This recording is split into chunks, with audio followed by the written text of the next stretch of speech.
1999 সালের মে মাসে হংকংয়ের একটা পুলিশ স্টেশনে 14 বছরের একটা মেয়ে আসে। মেয়েটা আসলে কয়েক সপ্তাহ ধরে ওই স্টেশনে যাচ্ছিল, আর সে বলতেছিল যে তার পিছে পিছে নাকি একটা আত্মা ঘুরতেছে। তাও যেন তেন আত্মা না, একটা মহিলার আত্মা যাকে টর্চার করে মার্ডার করা হয়েছিল। আজকে কথা বলবো হ্যালো কিটি মার্ডার কেস নিয়ে। সেই 14 বছরের মেয়েটা অনেকদিন ধরে এই কথাটা বলতেছিল, বাট তার কথাটা ছিল এরকম যে কয়েকদিন ধরে তার পিছনে একটা আত্মা ঘুরতেছে, একটা মহিলার আত্মা। সে নিজের জাস্টিসটা চাচ্ছে, সে চাচ্ছে যাতে সঠিক বিচার করা হয় তার প্রতি। তাকে যেভাবে টর্চার করা হয়েছে, যেভাবে মার্ডার করা হয়েছে, এইটার বিচারটা সে চাচ্ছিল। তারপরে সে 14 বছরের মেয়েটা ডিটেলস দেওয়া শুরু করে কিভাবে মার্ডার করা হয়েছিল আর টর্চার করা হয়েছিল।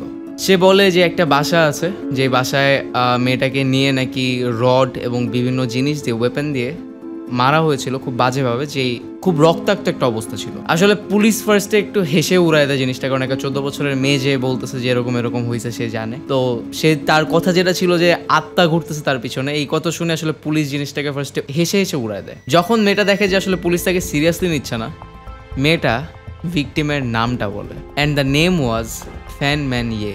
চলুন আমরা এখন এই ফ্যান ম্যান ইয়ে ব্যক্তিটা সম্পর্কে একটু জেনে আসি। ফ্যান ম্যান ইয়েকে ছোটবেলায় তার বাবা মা ফেলে রেখে যায়। সে ছোটবেলা থেকে বাবা মার ভালোবাসাটাও পায় না। সে যেহেতু একা ছিল, তাকে একটা মেয়েদের অনাথ আশ্রমে দেওয়া হয়। সে ওইখানেই বড় হয়।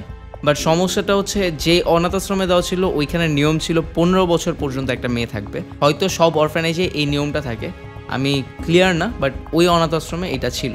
যেহেতু ওইখানে সব মেয়েরা থাকতো, ফ্যান ম্যান ইয়ের একটা বাজে অভ্যাস তৈরি হয়, সেটা হচ্ছে ড্রাগ ইউজ। সে ড্রাগ অ্যাডিক্ট হয়ে যায়। আর যেহেতু সে একজন অরফ্যান, তার যেহেতু বাবা মা ছিল না, তার টাকারও অভাব ছিল, সে সেই জিনিসটাই সিলেক্ট করে যেটা করে ইজিলি টাকা ইনকাম করা যায়, প্রস্টিটিউশন।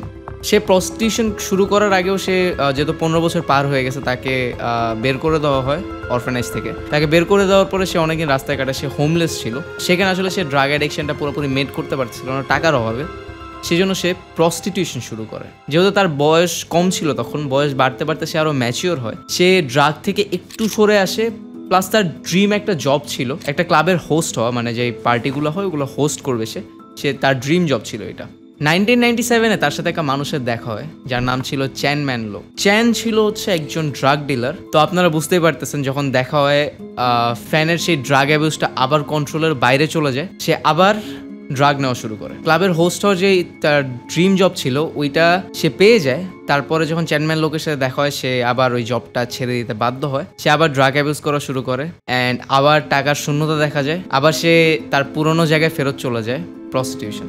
চ্যান অলওয়েজ চাইছে যাতে ফ্যান হচ্ছে তার সাথে কাজ করে, ড্রাগ ডিলিংয়ে তার সাথে হেল্প করে, বাট ফ্যানের কখনো ইচ্ছা ছিল না সে ড্রাগ ডিলিংয়ের সাথে জড়িত হবে। চ্যান তাকে অনেকবার করে অফার করছে যে তার সাথে কাজ করার, বাট ও সবসময় জিনিসটাকে অ্যাভয়েড করে গেছে।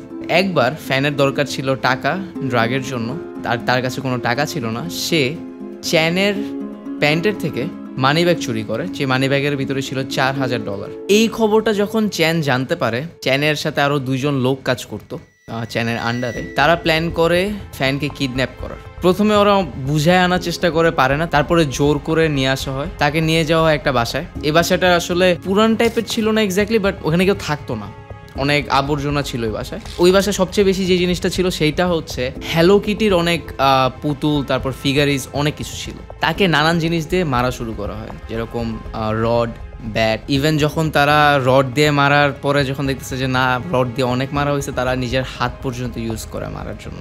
তো আসলে এরকম মারতে মারতে একটা সময় যায় দেখে যে আসলে ফ্যানের আর কোনো হুশ নাই, মানে এমন পরিমাণে মারা হয় যে তার কোনো হুশ নাই। তারপর যখন তারা বুঝতে পারে যে ফ্যান মারা গেছে, তারা ফ্যানের গলাটা কেটে ফেলে, তার বডির নানান পার্টস সিদ্ধ করে চুলাতে দিয়ে, আর ওইগুলো হচ্ছে নানান জায়গায় ফেলে দেয় যাতে পচা মাংসের স্মেলটা যাতে না থাকে। আর ফ্যানের গলাটা কেটে নিয়ে একটা হ্যালো কিটি মারমেড ডল ছিল, এই ডলের ভিতরে দিয়ে সেলাই করে ফেলে জাস্ট মাথাটা দেওয়ার আগে অবশ্য তারা ওইটাও চুলায় দেয়, বয়েল করে, তারপর স্কিন টিন সব ছুটায়, তারপর জাস্ট স্কালটা দিয়ে দেয়। খুব ডিস্টার্বিং।